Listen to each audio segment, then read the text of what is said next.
before we built skyscrapers, before we carved roads through mountains, before the idea of nations, money, or even written words, there was just us. Fragile, curious, small bands of humans standing at the edge of an unimaginably vast world. We have been here for only the blink of an eye in cosmic terms, yet in that blink, we've transformed the planet more than any other species in Earth's history. This is the story of how we got here. The story of all of us. Picture the very first humans, not kings or warriors or scholars, just families gathered together, telling stories in the dark. No cities, no borders, just survival, wonder, and the deep urge to know what's beyond the horizon.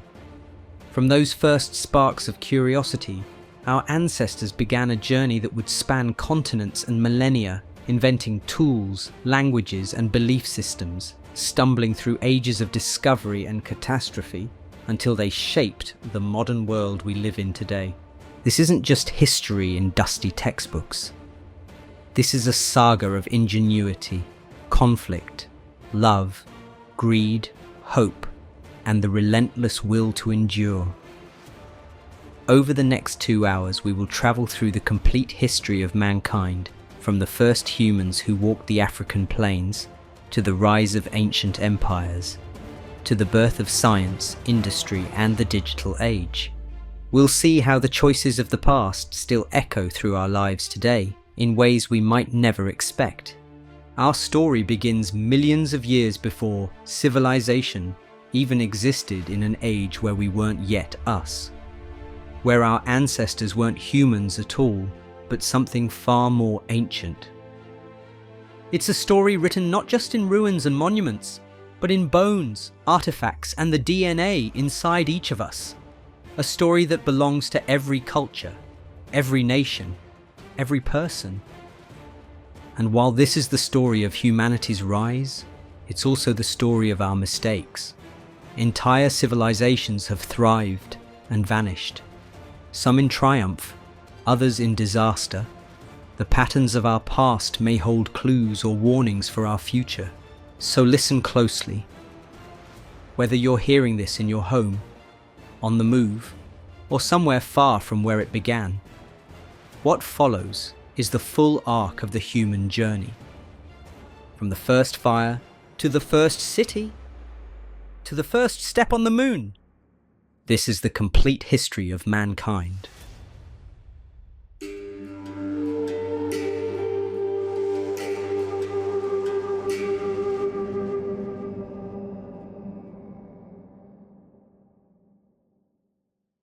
We start our story of the human journey not with civilization, but with survival.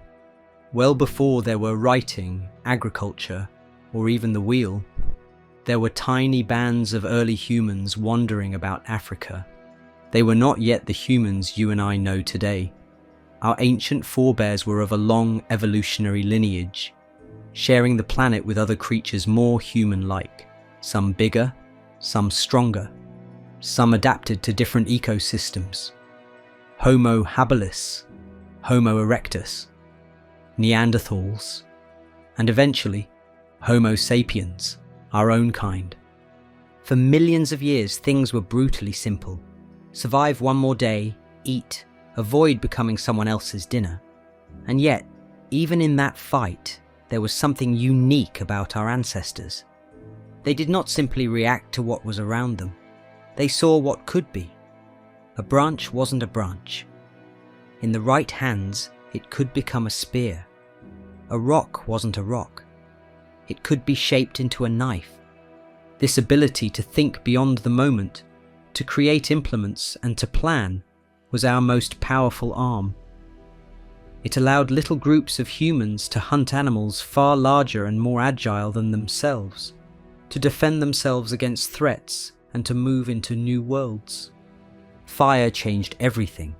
It was not just light when it was dark, or warmth when it was chilly. Fire enabled us to cook, releasing more nutrients and freeing our bodies from the heavy weight of raw diets. Fire kept animals away at night. Fire was a center point, a gathering place for early societies, where information, stories, and strategies were shared. Language, even in its most primitive form, began to bind these groups together. We don't know exactly when, but we do know that humans initially began using words such as ours, and words were not just noise. They were the sharing of knowledge, the passing of experience from one generation to the next. This was the foundation of culture. Over time, humans began to emigrate. Due to curiosity, resourcelessness, or climate change, our ancestors migrated out of Africa in waves to find new territories. They crossed mountains, deserts, and even oceans, adapting themselves to completely different environments. This migration was not a straight path. Some groups vanished, some merged, and most evolved independently for thousands of years. When humans migrated towards colder climates, they used animal skin to make clothing. In arid areas, they discovered how to preserve water and obtain sustenance in rugged terrain. To survive was to innovate. Art preceded most humans by a wide margin. Hundreds of thousands of years before the first cities, humans were ornamenting cave walls, cutting images from bone and ivory, and decorating themselves with beads and ornaments. These were not adornments only. They were signifiers, markers of identity, belief, and affiliation. They intimated something peculiarly human: the urge to signify, to leave a mark, to impose meaning above existence. Spiritual faith and religion started during this time. Burial sites reveal that people honored their deceased, at least picturing some kind of existence after death. Ritual and myth-making probably began here, both employed to explain the mysteries of the world and to unite societies through shared beliefs. But this world was not safe. The Ice Ages provided harsh weather. Predators, illness, and hunger took a toll on many lives. There was no certainty that humans would succeed. Actually, the majority of species in our evolutionary group eventually went extinct. Neanderthals, being master hunters, disappeared about 40,000 years ago, leaving only us behind. Why did Homo sapiens endure and others fail? Perhaps it was our adaptability. We could live in forests, plains, and frozen tundras. We could live and work in large groups, dividing labor and covering each other's backs. We could think abstractly, plan for the future, and create tools that suited many situations. By the end of that time, humanity had propagated to almost every continent. We hadn't yet built cities or planted crops, but we'd learned something just as important: the ability to live anywhere. The foundation had been established. The next significant step would change everything the moment when we stopped wandering and started building. Civilization was on the cusp of starting.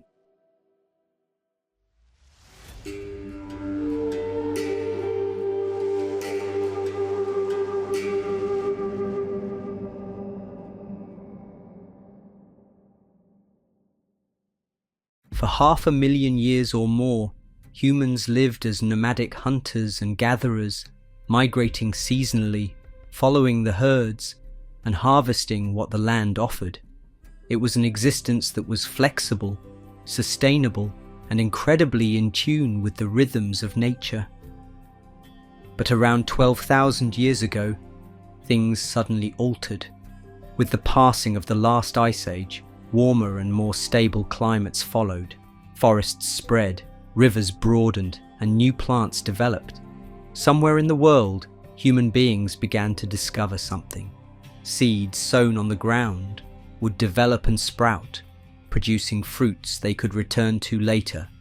What was formerly a chance became a purpose. Farming began. It did not happen at every location at the same time. In the Fertile Crescent, there was a large area in the Middle East where people began to cultivate wheat and barley. In East Asia, rice and millet were grown.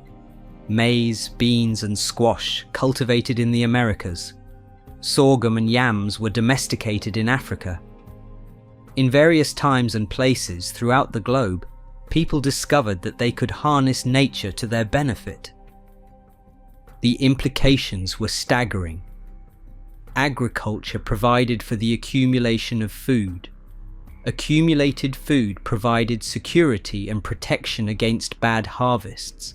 Security provided for people to stay in one place longer than a few years at most. Villages began to appear. Tiny clusters of houses around productive land and water. Domestication did not leave out plants. Animals became partners for humans too. Already companions for thousands of years, dogs were perhaps the first domesticated animals. Sheep, goats, cattle and pigs, sources of meat, milk, hides and labour, soon followed. Animals became multiplying tools of human strength, living. These developments introduced a new way of daily life. Survival was not longer dependent on running after herds or searching for the next bed of berries. Instead, people could dedicate time to building, creating and planning. But there was a cost to agriculture. Sedentary life meant more populations, and more populations meant new problems: sanitation, resource management, and social organization. Disease spread more easily when humans and animals were living in close contact. Diet expanded to become less varied than that of hunter-gatherers and led to new diseases. And with plenty came conflict. Food could now be stored, stolen, or sold, and it created new social conflicts. However, the advantages of agriculture outnumbered its disadvantages. Villages grew in quantity and complexity. The first permanent structures appeared, houses made of mud brick, storehouses, and communal halls. Individuals began building landscapes, irrigation systems, and flattening fields into hillsides. Trade became an integral part of living. A village with decent land could trade wheat for obsidian from distant mountains, which could be shaped into sharper tools. Networks began bridging communities over great distances, spreading not only goods but ideas, languages, and technologies. Art and ritual both evolved again. At Çatalhöyük, the Anatolian city that was one of the earliest known in the world, houses were painted with vivid colours and walls, and shrines were built within homes. Farming gave man the time and security to spend on culture. With established life came something new: the earliest forms of organised leadership. Decisions on water rights, hunting grounds and food storage necessitated someone or a group to lead. This leadership was likely tied to religion or spiritual power, blending rule and belief. By around 5000 BCE, the way lay open. In various regions of the globe, human societies crossed a threshold. No longer roaming, they were now settled, tied to land, tied to planting cycles and harvest cycles. From these beginnings would issue cities, kingdoms, and finally empires. Agriculture's age did not end the human narrative, it accelerated it. With increased food came increased humans. More humans translated to more ideas, more conflict, more cooperation, and more complexity. Humanity was now on its one-way trajectory to the first great civilizations.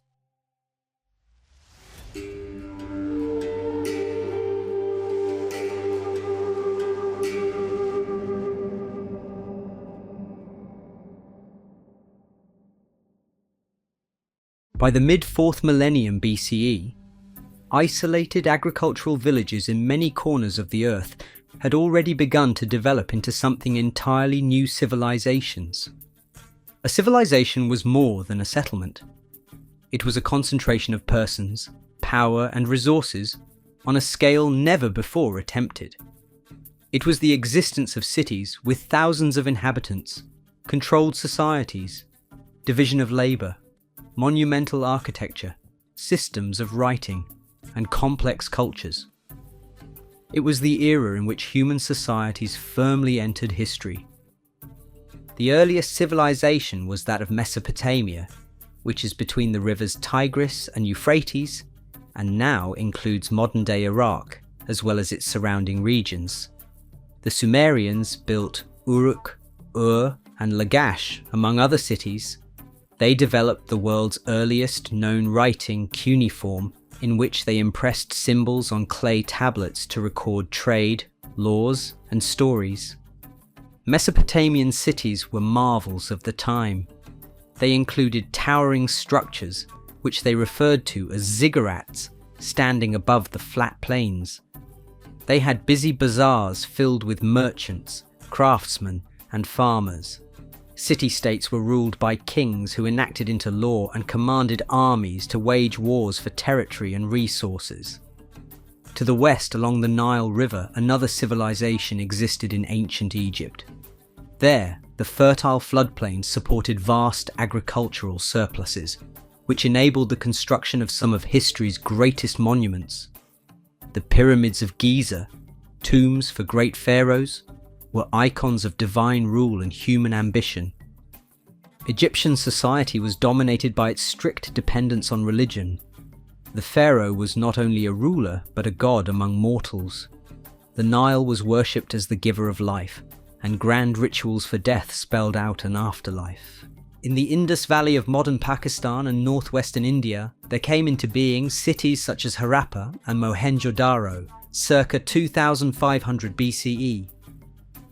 They were very sophisticated, with grid street patterns, advanced drainage systems, and standardized weights and measurements for use in commerce.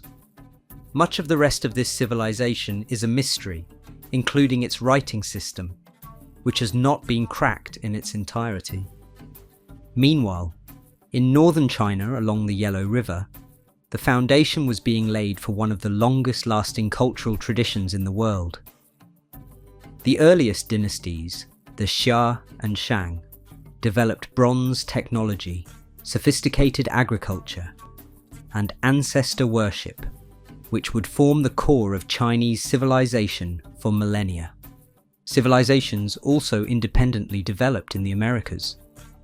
The Mesoamerican Olmecs, also known as the mother culture of later civilizations like the Maya and Aztecs, carved giant stone heads and built ceremonial centers. In the Andes, there was the Norte Chico civilization without ceramics and writing, founded on fishing, agriculture, and monumental architecture. These early civilizations were much alike, though distant from one another. They all created central governments to manage resources and defend against rivals. They created class systems with elites, priests, merchants, and commoners.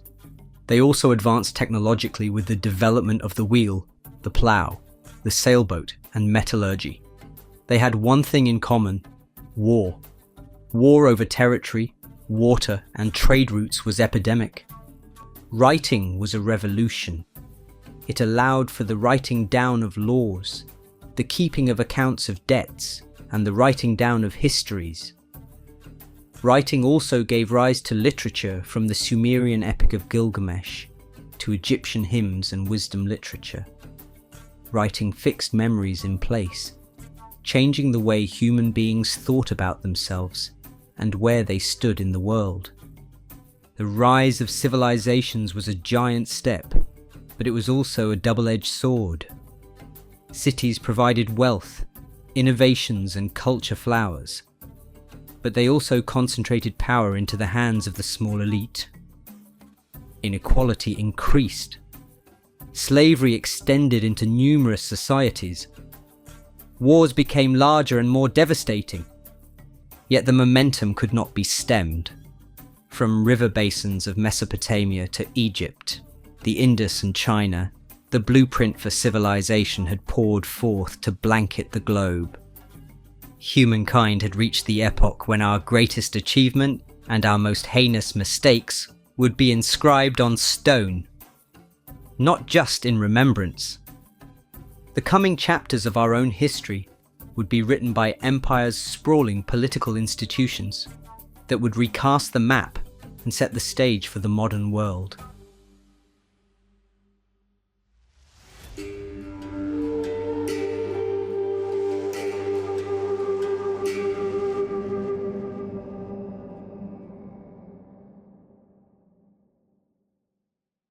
Once states had been established, others became strong and stretched well out from the valley and city where that one had started. So was created the era of empires, powerful governments, and cultures that put under one power men and women of a vast variety of kinds. Empires did not arise from ambition only, they arose out of necessity. Land was necessary to spread the fertile soil, the resources, and the defense against enemies. But to maintain such vast acres took armies, roads, and bureaucracy on a scale previously unknown. One of the first of the great empires was the one in Mesopotamia during the era of Sargon of Akkad, sometime around 2300 BCE. He brought a variety of city-states together under a unified state controlled centrally, connected by a system of roads and administration mechanisms to rule his empire. Though the Akkadian Empire later collapsed, it provided the prototype for what an empire was: centralized power, military might, and cultural cohesion. In Egypt in the New Kingdom, 1550 to 1070 BCE, Egypt itself became kingdom turned empire. Egypt's rulers, the pharaohs like Thutmose III, pushed Egyptian power right from the Levant to Nubia. The colossal temples at Luxor and Karnak were not only places of worship, but statements of power. Towards its east, on the Iranian plateau, was the Persian Empire, one of history's largest. During the 6th century before Christ, under Cyrus the Great, the Persians constructed a kingdom from the Indus to the Mediterranean. The Persians, contrary to most conquerors, were fairly tolerant of the cultures absorbed by them. Non-Persian religious and cultural patterns were normally permitted, provided subjects honoured them and submitted to the Persian overlordship. One of their organisational heads was the Royal Road, conveying communication rapidly through thousands of kilometres, and a system of satrapies, provinces under the rule of loyal officials. The Persians demonstrated that a different kind of empire was possible from sheer muscle power. It was possible to keep one together through skill in organising and reciprocity. In the Mediterranean, new powers arose. The Greeks, not a classical empire during their day, did create a system of city-states of a common language, religion, and culture. Athens was a seat of philosophy, democracy, and the arts, and Sparta a bastion of a hard military discipline.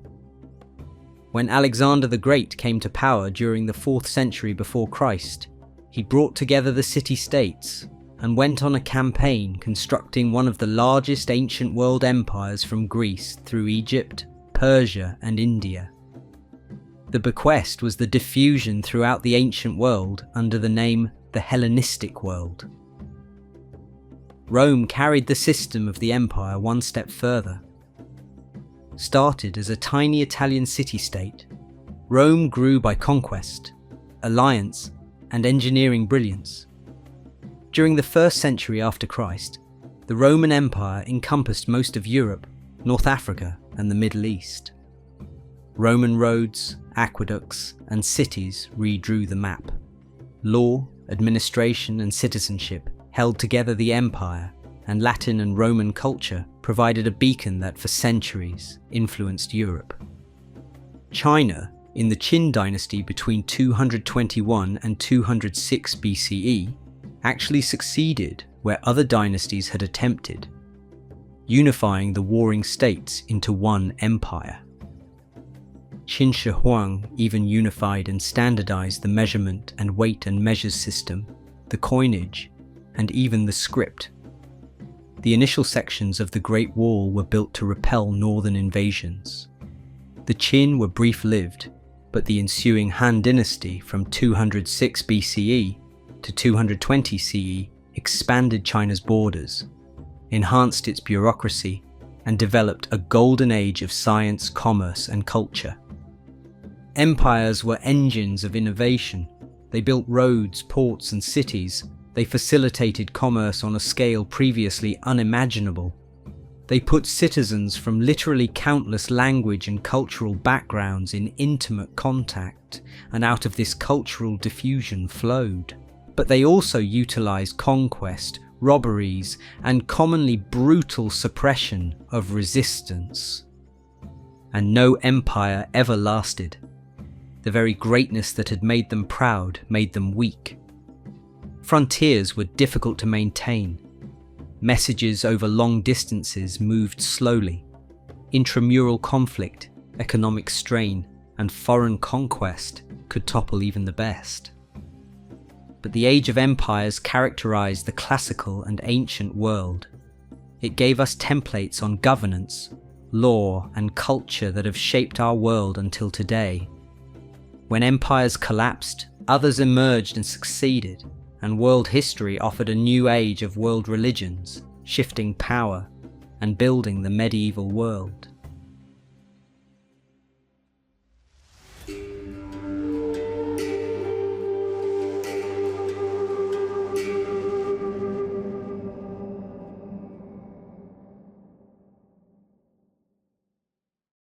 Ever growing and joining hitherto discrete segments of the globe, empires carried not only goods and armies, but ideas.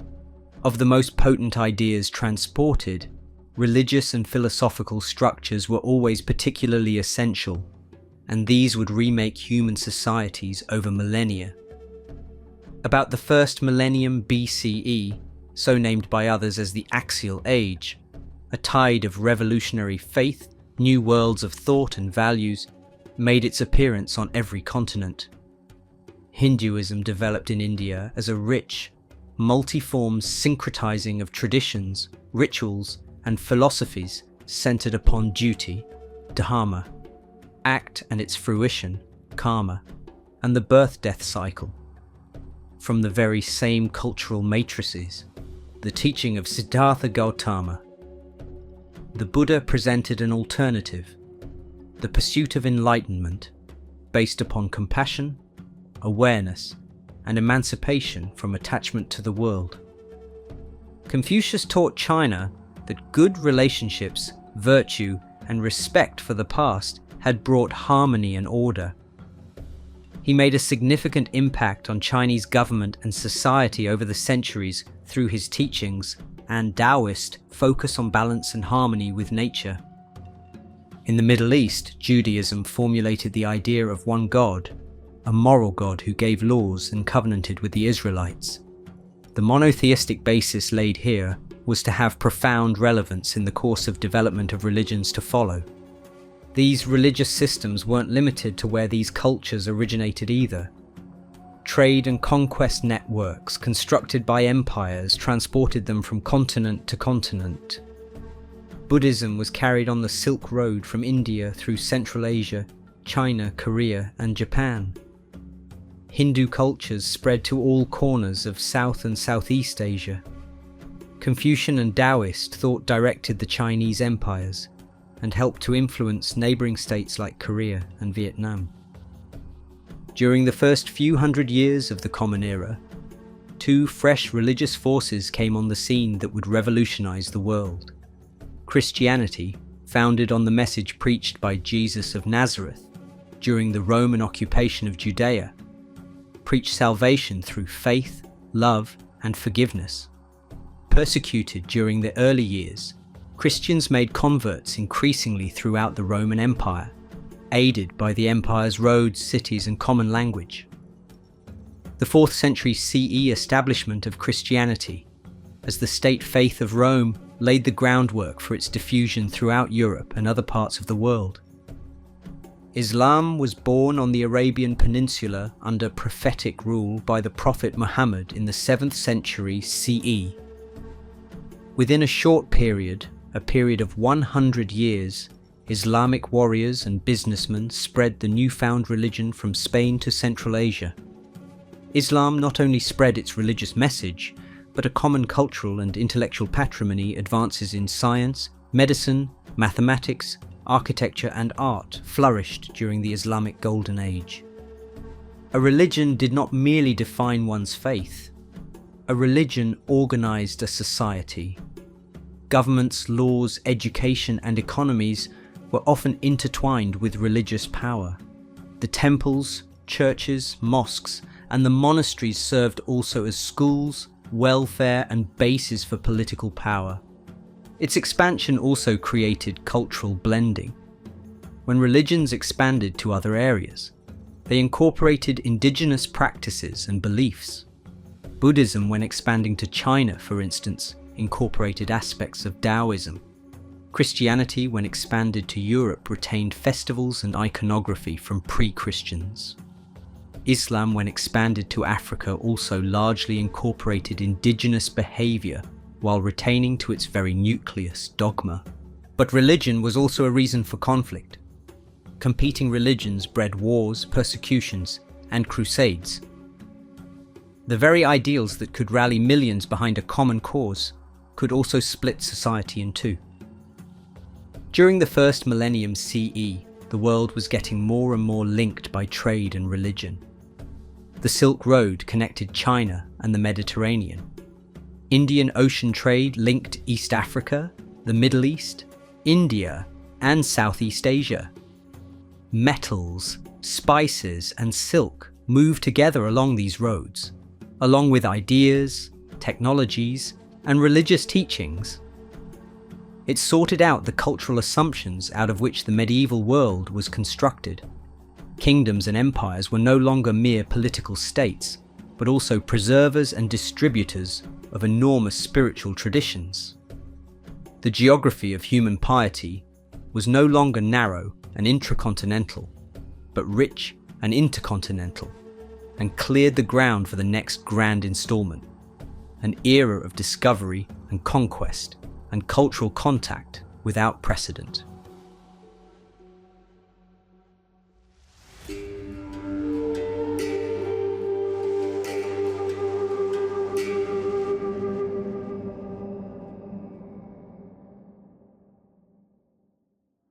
Until the start of the second millennium CE, the major civilizations of the world were strong but never inactive.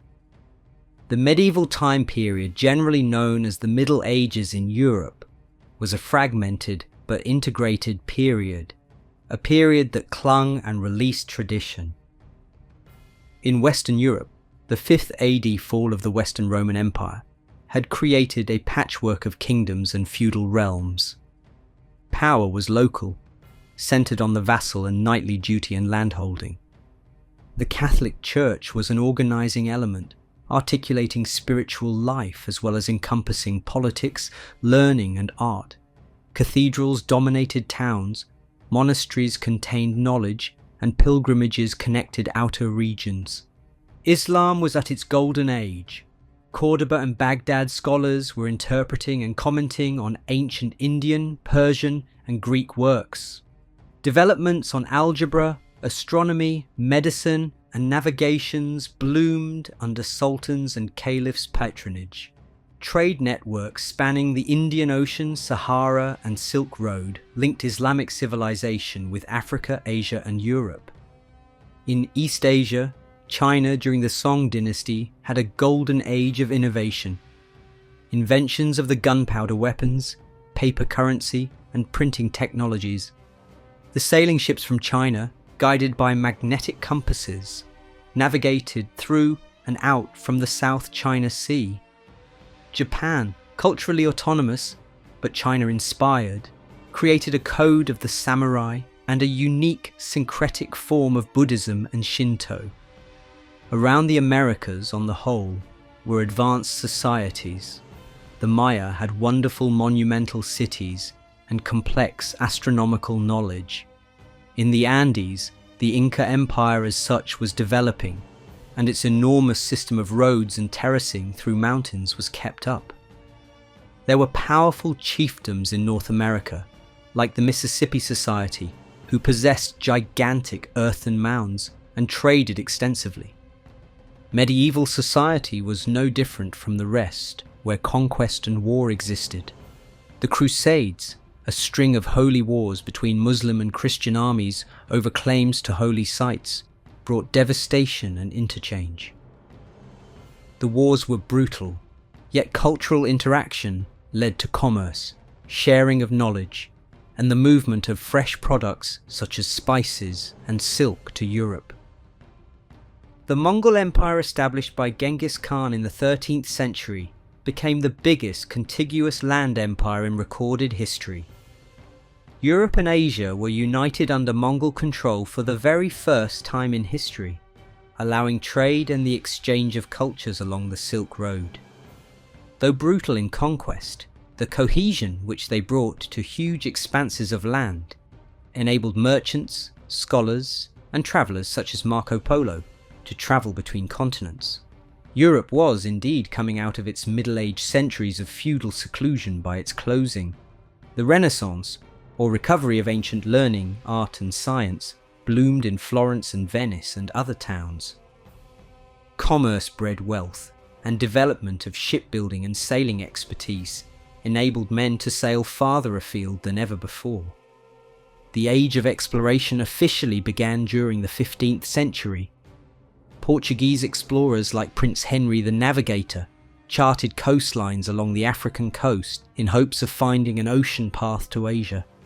Christopher Columbus sailed across the Atlantic in 1492, making the Americas accessible to European colonization. A few decades later, explorers and conquistadors were charting coastlines, claiming lands, and establishing international trade routes. These expeditions revolutionized the world. Commodities, human beings, plants, animals, and sicknesses all moved across continents during what historians call the Columbian Exchange. From the Americas to Europe went the potatoes, maize, and tomatoes, and from Europe to the Americas went wheat, cattle, and horses. And too, unfortunately, did the smallpox, measles, and other ailments, and when these consumed the native peoples of the Americas, the devastation was complete. It was spurred on by a whole variety of impulses, gain through commerce, missionary enterprise, and the spread of the faith, national competition, and sheer fascination. It was the dawn of true world contact, a foretaste of the modern world. But colonization, exploitation, and cultural disruption were summoned to a table already well laden and variegated. It was not till the 17th century that the medieval era was succumbing to something new, a global system that was connected, competitive, and constantly changing. Empires spanned over oceans, ideas travelled on faster feet, and humankind was on the brink of a golden age of scientific, political, and industrial revolutions.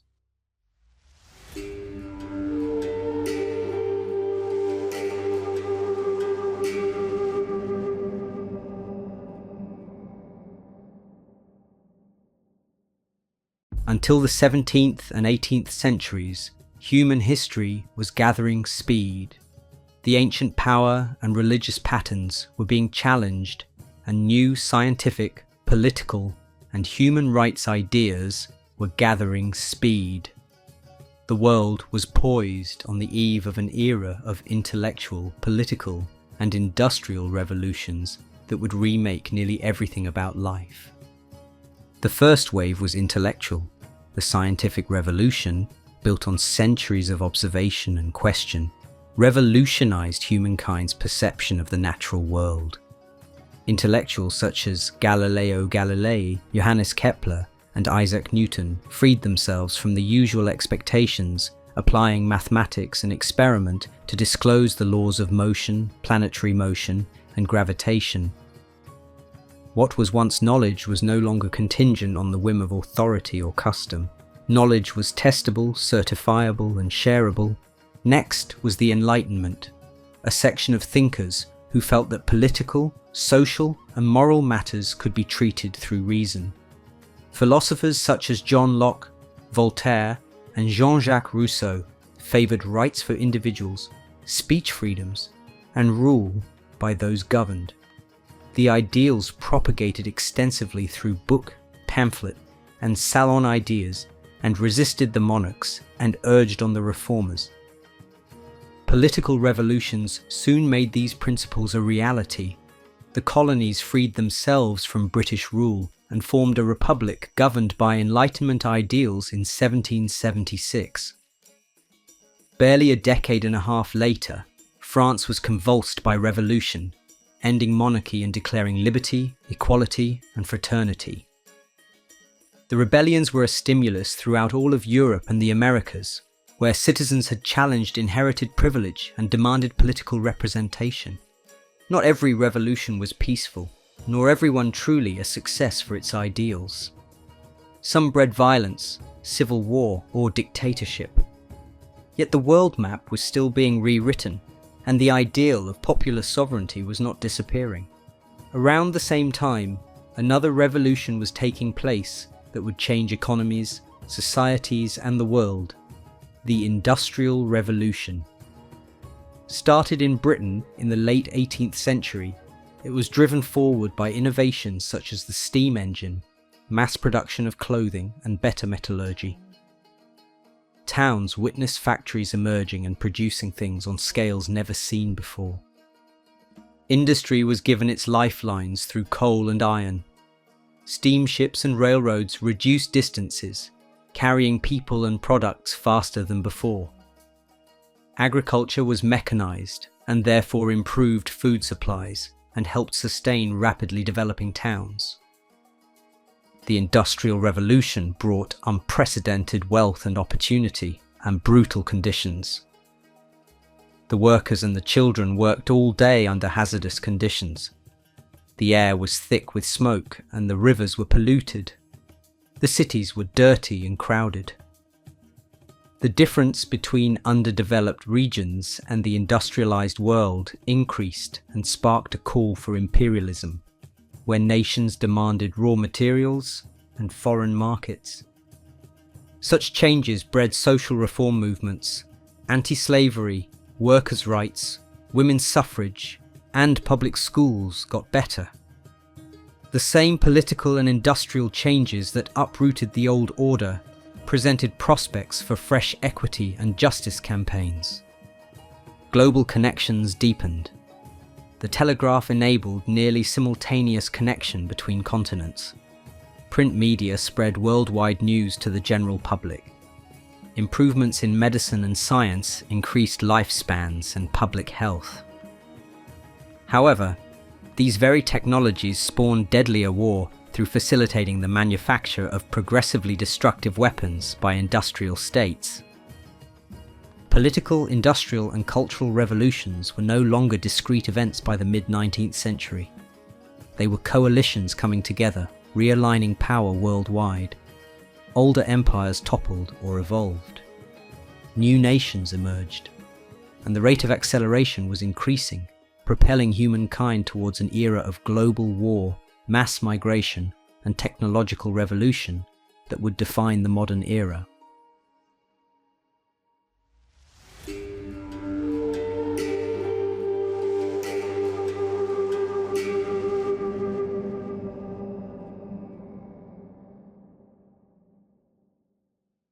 By the early 20th century, the globe was more interconnected, industrialized, and interdependent than ever. Continents were linked by railways and steamships. Telegraph cables sent messages across oceans in minutes. World trade was flourishing, and giant empires extended across millions of miles. But beneath the surface, there were simmering tensions in the form of rivalries, national sentiments, and political tensions that would eventually boil over into the deadliest wars humanity had ever experienced.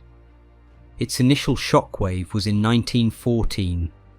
It was an alliance system, the expansionist urge of imperialism, and nationalist sentiments which were triggered when Archduke Franz Ferdinand of Austria-Hungary was assassinated in Sarajevo. What might have been a war of the provinces became World War I, which involved European powers, their colonies, and others. It was a war of scale and intensity impossible to imagine before. Machine guns, artillery, poison gas, and tanks turned battlefields into slaughterhouses. Stalemate in trench warfare on the Western Front saw millions of men die over a few yards of territory. National economies were engaged and citizens suffered shortages, bombings, and epidemics. Once armed conflicts ceased in 1918, over 16 million men were killed. The Treaty of Versailles redrew borders, exacted humongous reparations from Germany, and sowed seeds of resentment that would sprout during the next decades. The interwar years were years of hope and crisis. Scientific, technological, and cultural advances pervaded from the cinema and radio to the airplane and modern art. The Great Depression of the 1930s, on the other hand, dismantled economies globally, creating political extremism. Authoritarian regimes were formed, espousing national resurgence through militarism and conquest as a promise in Germany, Italy, and Japan. 1939 was the year when the world plunged into yet another, this one even deadlier war, World War II. Triggered by the German attack on Poland, aghast, the war soon engulfed Europe, Africa, Asia, and the Pacific. The destruction was on a humongous scale. Cities were reduced to rubble and ashes. Entire societies were disrupted. Nazi Germany's Holocaust murdered 6 million Jews and millions of other individuals deemed undesirable by the state. Imperial Japan's campaigns led to mass atrocities in Korea, China, and Southeast Asia. It was a battle of contemporary technologies as well. Radar, jet power, and code breaking all made a difference to campaign outcomes. The United States made atomic attacks on Japanese cities Hiroshima and Nagasaki in 1945, and Japan was forced to surrender, and the world saw the awful power of the atom bomb. More than 70 million persons had died when hostilities stopped. The world map was redrawn on a political scale. Defeated were the old empires of Europe. The United States and Soviet Union, as superpower states, found themselves entangled in a rivalry, ideological and geopolitic, known as the Cold War. Its wake also saw the establishment of new international institutions. The United Nations was called into existence to enhance cooperation and peace. The Bretton Woods system provided a platform for a new world economy. The erstwhile colonies of Asia, Africa, and the Middle East started to achieve independence, and the world map was redrawn. The first half of the 20th century had brought mankind to its limits to destroy and its limits to renewal. The wars had brought out titanic advances in medicine, science, and communications, but had also left deep scars. As the world stepped into the second half of the century, the problem was going to be learning to navigate a world going to be defined by nuclear power, ideological disagreement, and the ever-accelerating pace of movement that science and industry could supply. In the first half of the 20th century, the world was getting more and more interconnected, industrialized, and interdependent. Trains and steamers bridged continents. Messages crossed oceans in minutes through cables. International trade was booming, and vast empires stretched across distances. But below the surface, politics, alliances, and nationalism brewed the tensions that overflowed and led to the most fatal wars that human beings had ever experienced. Its first shock was 1914. Allied involvement, expansionist imperialism, and nationalistic policies were ignited when Archduke Franz Ferdinand, the Austria-Hungary monarch, was assassinated in Sarajevo. What might have been a side war was intensified and ran on to surround World War I, engulfing nations all over Europe, colonies, and other territories. It was a war of a previously unimaginable scale and ferocity. Machine guns, artillery, poison gas, and tanks made battlefields into killing fields.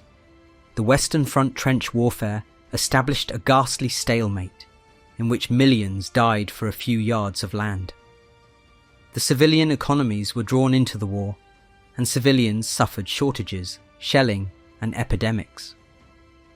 When the war finally ended in 1918, over 16 million had been killed. The Treaty of Versailles redrew borders, exacted brutal retaliation upon Germany, and sowed seeds of resentment that flourished over the course of subsequent decades. The interwar years were a crisis and a promise. The sciences, arts, and technologies flourished from the radio and film to aircraft and modern arts.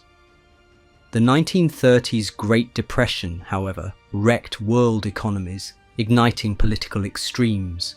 Germany, Japan, and Italy saw totalitarian governments rise to power, undermining national revival through military might and territorial gain. 1939 was when the world was rocked again, though this time by a deadly war, World War II. It was triggered when Nazi Germany invaded Poland. The war soon spread to Africa, Asia, and the Pacific, and throughout all of Europe. The devastation was enormous. Cities were destroyed. People were displaced. Nazi Germany committed the Holocaust that killed 6 million Jews and millions of other people who were undesirable to the Nazi regime. Imperial Japan, who invaded, experienced mass massacres occurring all over China, Korea, and Southeast Asia. It was also a race to keep up on technological advances. Radar, jet power, and code breaking all altered the outcome of campaigns. The United States bombed the Hiroshima and Nagasaki cities during 1945 with the atomic bombs, making Japan surrender and revealing to the world the awful might of atomic weapons. After the end of the war, more than 70 million people had lost their lives. The world's political map had been altered. The European old empires were broken. The Soviet Union and the United States emerged as superpowers and got involved in an ideological and geopolitical rivalry known as the Cold War.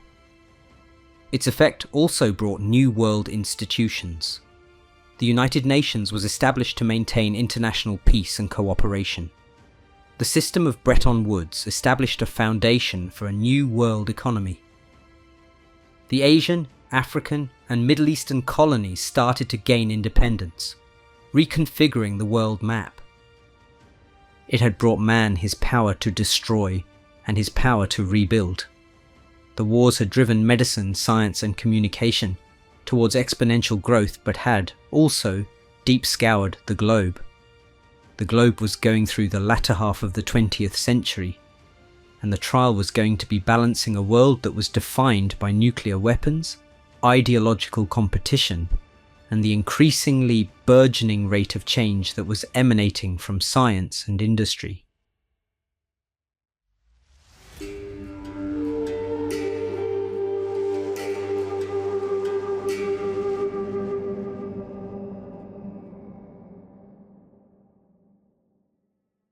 With the end of World War II, the world had become bipolar. Two world powers, the Soviet Union and the United States. Their competition was not just military, but ideological struggle between communism and capitalism, democracy and one-party rule. The struggle and the conflict, the Cold War, was to control world politics for almost half a decade. Instead of a head-on war, world powers used proxy wars, politics, and the arms race threatening to endanger the survival of humankind. The production of nuclear arsenals brought on the scene a delicate balance of terror called mutually assured destruction. Any war involving a direct confrontation would endanger the survival of civilization itself. The 1950s Korean War early on and the 1960s and 70s Vietnam War were likely the most visible cases of proxy wars, as each superpower supported the other's side. Coups, revolutions, and civil wars in Africa, the Middle East, and Latin America were often mounted in the context of Cold War competition. Space was a third competitive arena. The 1957 Soviet surprise satellite launch of Sputnik was a world wake-up call that man could launch things, and later, people off the planet. The United States answered with the Apollo program, and its climax was the 1969 moonwalk. The space race was no laboratory experiment. Science was one form of warfare of national pride, technological supremacy, and world power. Apropos, on home ground, both world leaders encountered domestic tensions. With the United States, the civil rights movement resisted racial segregation and discrimination, winning significant legal battles, but also infuriating sizable resistance. In the Soviet Union and satellite states, dissidence was met all too frequently by suppression, imprisonment, or worse. Even in the tensions, the Cold War years were also a period of stunning scientific and technological advances. The 1947 development of the transistor and microprocessors during the 1970s provided the platform for the digital revolution.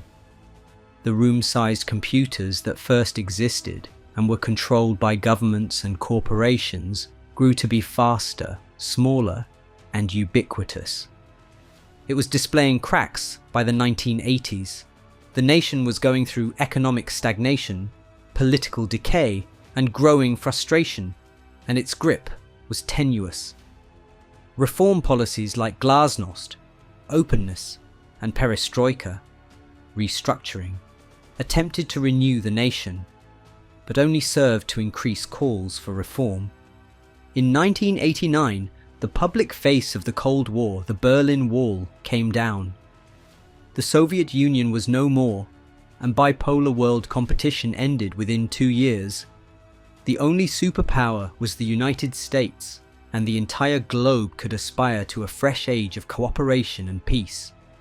But the Cold War simultaneously ended as another, more profound revolution: the information era. The internet, built as an information grid for war, started connecting universities, corporations, and later homes to each other around the world. Mail was replaced by email. Encyclopedias were replaced by websites. Information that was previously available anywhere from days to weeks could be accessed immediately. Globalization accelerated. Trade and transportation innovations reduced economic distances between countries. Multinationals acquired even greater influence. Cultural interchange increased exponentially as music, movies, and intangibles traveled through borders at impossible speeds. But the information age came with brand new challenges for its own part. Labor traveled continent to continent seeking lower cost labor. Gaps grew between those who had computers and those who lacked them. New types of crime proliferated, having started out with hacking and gone on to internet fraud. Mankind had walked out a new page, one by the 21st century, where world linkage, communication, and information technology were the norm of daily life. The century would not be a calm one either. The old rivalry and new challenges were hovering on the horizon, predicting a stormy new millennium.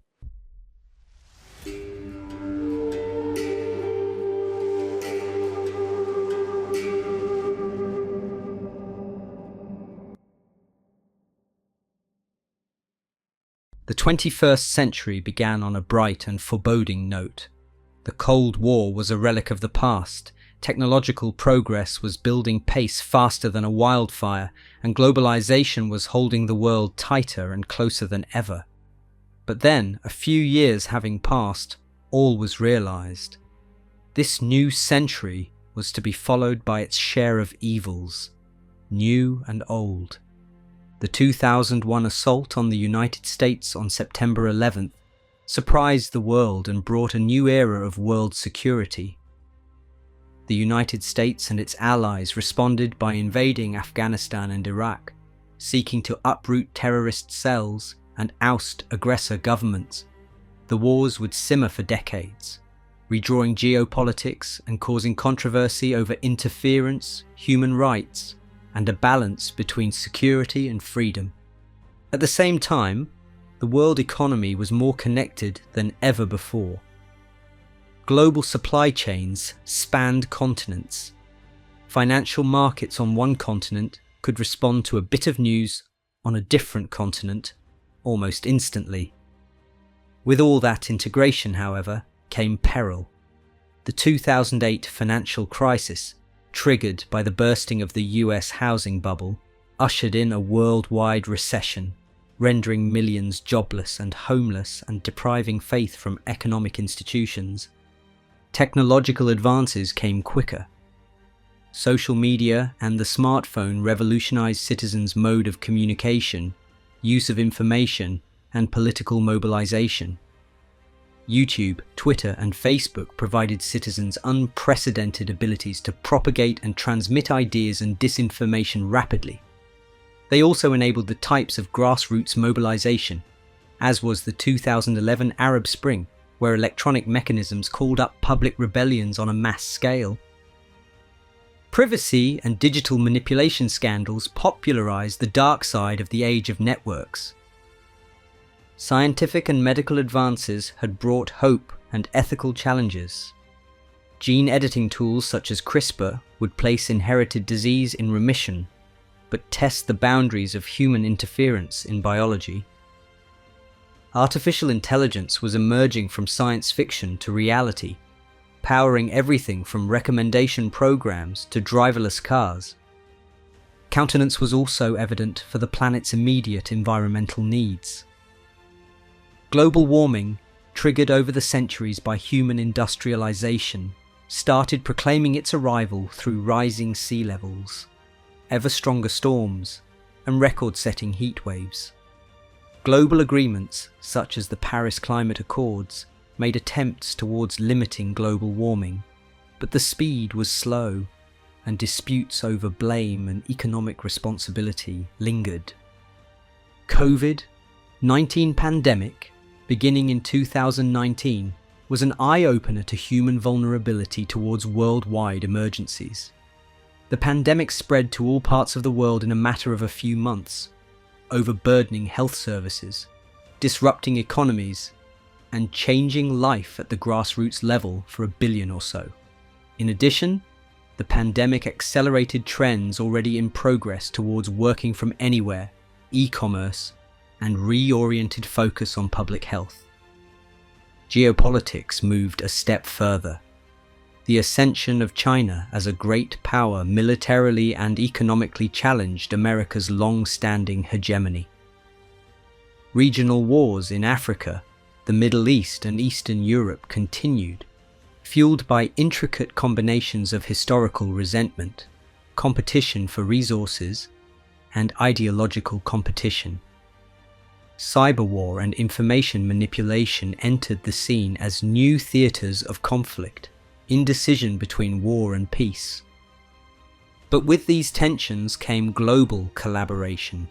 Global collaboration addressed concerns from disease eradication to space exploration. In venturing to the frontiers of space travel, national institutions were supplemented by the private sector in missions that were not merely about exploring, but about settling a human presence on the Moon and Mars. Humanity in the coming years will be shaped by the way we use forces already in motion: technological advance, environmental transformation, shifting global population, and the necessity for global leadership on a mutually dependent planet. Global decisions over the coming decades will be the difference between a 21st century of progress and cooperation, and a 21st century of crisis and war. Humanity has come a long, long distance from little bands of hunters and gatherers to a technology-oriented, world-circling species. The saga is far from over. On the whole, in fact, one is inclined to say that only now has really begun. From the first humans taking their first steps beneath the African sun to the hum of city jungles ablaze with electric light, our history has been one continuous chain of adaptation, motivation, and evolution. It has been trial and error, triumph and defeat, ideas sent across seas and centuries. We began as nomads, weak, questioning, and entirely dependent on the ground we were on. We learned how to shape stone into tools, how to create fire, how to communicate, and how to narrate. These initial steps set us apart from every other creature, not because we were strongest, but because we were able to imagine that which did not yet exist. Agriculture settled us on the ground. Villages became towns, towns became cities, and the first civilizations developed where the big rivers flowed. We built temples, palaces, and walls. We invented writing so that we might remember that which our voices alone were unable to carry. We wrote down laws, histories, and myths, passing them down as a legacy to the generations to come. Empires have instructed us in the potentialities and risks of scale. They showed us that human societies might bridge continents, uniting tens of millions under shared systems of trade, government, and belief. They also showed how power, when centralized, could bring both stability and tyranny. Philosophy and religion constructed our moral universes. They gave us solutions to questions we could not answer and visions of how we were to live with each other. From the Vedas to the Bible to the Quran, from Confucius to Aristotle to the Buddha, the wisdom of the ages rings through to this day in the values and debates of the contemporary age. The Middle Ages reminded us that history is always in motion. Despite times of division and war, knowledge rode on the backs of commerce, crossing cultural boundaries. East and West were joined by the Mongols. The Golden Age of Islam preserved and expanded the knowledge of ancient worlds. Europe's Renaissance rekindled an interest in discovery that would spill over into the age of exploration. The new era arrived in waves of revolution. Science transformed our view of the universe. New political ideas challenged the authority of kings and empires. The Industrial Revolution transformed the manner in which we lived, worked, and travelled, with ease for most, but also with rising inequality. The 20th century tested us to the limit. We experienced 2 world wars that revealed the heights of our genius and the levels of our destruction.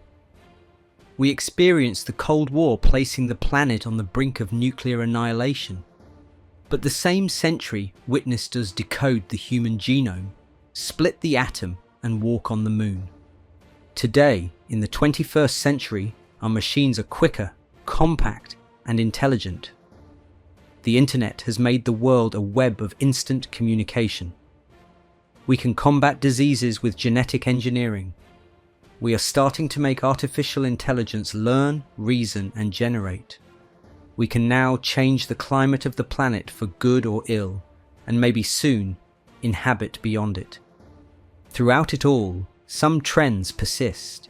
We grow, we invent, we build communities that become societies, and societies that become civilizations. We compete and cooperate, at times in roughly equal measure. Our deepest creations are born of not isolation, but of connection from the colliding of minds, the mingling of cultures, and the sharing of knowledge. But there have been warnings throughout history. Civilizations have collapsed and will continue to collapse. Resources will run out, faith will be lost, and strides will be undone. Our existence has never been guaranteed. Every generation is born with the tools and the issues inherited from the last one, and it is the choices we make that determine what gets passed down next. Mankind presently stands at a juncture. We face global challenges: climate change, mass migration, pandemics, technological disruption, and the possibility of new forms of conflict. But we also possess tools and knowledge that our ancestors could not have hoped for. We have the capacity to work together on different continents in real time, to harness solar and wind energy, to put probes on other planets, and to understand in a way that no previous generation has how interconnected all life on Earth actually is. The question is not whether history will continue. It will. The question is whether we will learn from it. Will we continue repeating our cycles of rise and fall that have characterized our past? Or will we break them? Will the same energy that built the pyramids, charted the stars, and broke the atom also find a way to build an equitable, sustainable future? Our journey from nomadic groups of fugitives to world civilization has spanned tens of millennia, but in the cosmic grandeur of the universe, it is merely the beginning. It is the same curiosity that drove our forefathers onwards from the cradle of human existence in Africa that now inspires us to reach beyond the stars. If we are wise, the next chapters of our story will be written not only on our world, but in the solar system and the wider cosmos. The story of human beings continues to be told in the labs and classrooms, the parliaments and demonstrations, the day-to-day decisions made by billions of individuals every day. It is our narrative, and it is being written by each of us. From the first flash of flame to the glow of a smartphone screen, we've always been an exploratory, creative, storytelling species, and as long as there are bodies to tell it, the story will never have an end.